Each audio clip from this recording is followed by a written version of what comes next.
क्या आपने कभी यह सुना है कि आस्तिक होने के लिए ईश्वर को मानना जरूरी नहीं है, बल्कि सत्य, मुक्ति और बोध को मानना ही असली आस्तिकता है। मतलब अक्सर यह मान लिया जाता है कि आस्तिक और नास्तिक की पहचान ईश्वर को मानने या ना मानने से नहीं, बल्कि समझ के स्तर से तय होती है।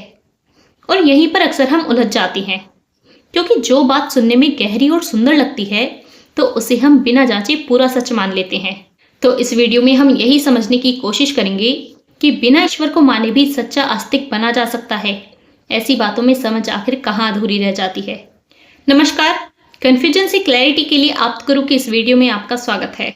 सामान्य तौर पर यह माना जाता है कि जो ईश्वर को मानता है तो वो आस्तिक है, और जो ईश्वर को नहीं मानता तो वो नास्तिक है। लेकिन इसके विपरीत कुछ लोग यह कहते हैं कि आस्तिक वो नहीं होता जो ईश्वर को मानता है, बल्कि आस्तिक वो होता है जो सत्य को मानता है, मुक्ति को स्वीकार करता है और मानने की बजाय जानने को महत्व देता है। और जो ऐसा नहीं मानता तो वह नास्तिक है, फिर चाहे वह ईश्वर को माने या ना माने। मतलब उनके अनुसार आस्तिक होने की कसौटी ईश्वर को मानना नहीं है, बल्कि सत्य, मुक्ति और बोध को मानना है। अब सुनने में तो यह बात बहुत सुंदर और आकर्षक लगती है, लेकिन यही एक बुनियादी सवाल खड़ा होता है कि क्या वाकई आस्तिक होने के लिए ईश्वर को मानने की कोई जरूरत नहीं होती, या फिर क्या बिना ईश्वर को माने भी खुद को आस्तिक कहा जा सकता है। तो देखिए, अगर हम व्याकरण के आधार पर आस्तिक और नास्तिक का अर्थ समझें, तो आस्तिक वह है जो होने को स्वीकार करता है, और नास्तिक वह है जो होने को नकारता है। मतलब जो कहता है कि है तो वो आस्तिक है, और जो कहता है कि नहीं है तो वो नास्तिक है। अब सवाल यह है कि यह होना या ना होना है किसका।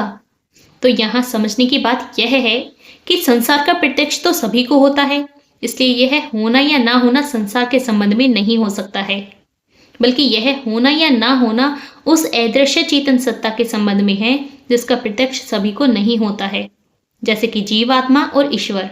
मतलब व्याकरण के अनुसार आस्तिक और नास्तिक होने का अर्थ इस आधार पर टिका है कि अदृश्य चेतन सत्ता का अस्तित्व स्वीकार किया जाता है या नहीं, फिर चाहे कोई सत्य को माने, मुक्ति को माने या बोध की बात करे, इस बात से कोई फर्क नहीं पड़ता।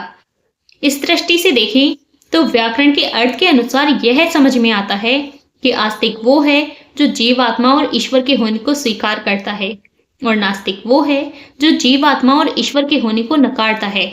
और यहीं पर आकर यह विचार अधूरा सा महसूस होने लगता है कि आस्तिक होने के लिए ईश्वर को मानने की कोई जरूरत नहीं है। अब हो सकता है कि यहाँ आप यह सवाल करें कि भारतीय दर्शन में तो यह कहा जाता है कि जो वेदों को प्रमाण मानता है तो वह आस्तिक है, और जो वेदों को प्रमाण नहीं मानता तो वह नास्तिक है। और कई दर्शन ऐसे हैं जो ईश्वर को ही नहीं मानते, लेकिन फिर भी आस्तिक दर्शन कहे जाते हैं। इससे तो यही लगता है कि आस्तिक होने के लिए ईश्वर को मानने की कोई जरूरत नहीं है। तो देखिए, यहाँ आपको यह समझना होगा कि वेद जीवात्मा और ईश्वर के होने को स्वीकार करते हैं। इस दृष्टि से जीवात्मा और ईश्वर जैसी अदृश्य चेतन सत्ता के अस्तित्व का प्रमाण वेद हैं।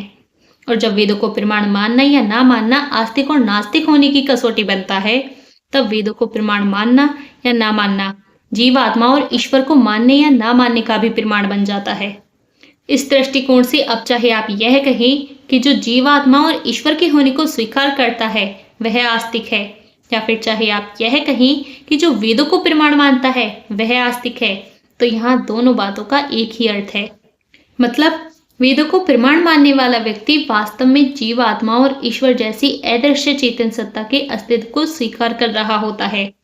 और यही वह मुख्य बिंदु है जिसे आस्तिक और नास्तिक का अर्थ करते समय अनदेखा कर दिया जाता है, जिससे यहाँ पर आकर ईश्वर और जीवात्मा जैसी अदृश्य चेतन सत्ता को नकारते हुए खुद को आस्तिक समझने में कहीं ना कहीं अधूरापन लगने लगता है।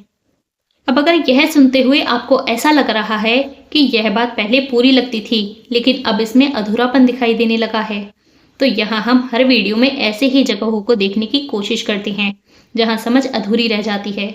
तो आप चाहें तो हमारी दूसरी वीडियो भी देख सकते हैं। और अगर आप अपने भीतर यह महसूस करते हैं कि बहुत कुछ सुनने समझने के बाद भी बात पूरी तरह जम नहीं पाती, तो ऐसे में अक्सर चीज़ों को और ध्यान को गहराई से समझना स्वाभाविक लगने लगता है। और अगर आप चीज़ों को और गहराई से समझना चाहते हैं तो आप चाहे तो मुझसे इंस्टाग्राम पर जुड़ सकते हैं। वैसे मैं यहाँ स्पष्ट कर दूं कि मेरा उद्देश्य किसी व्यक्ति, समुदाय या विचारधारा का अपमान या निंदा करना बिल्कुल नहीं है, बल्कि मेरा उद्देश्य केवल विचारों और मान्यताओं का विवेकपूर्ण विश्लेषण करना है, ताकि आप अपनी कन्फ्यूजन से बाहर निकलकर क्लैरिटी पा सकें। अब अगर इस वीडियो ने आपको कोई नई समझ दी हो तो कमेंट में ज़रूर बताइए।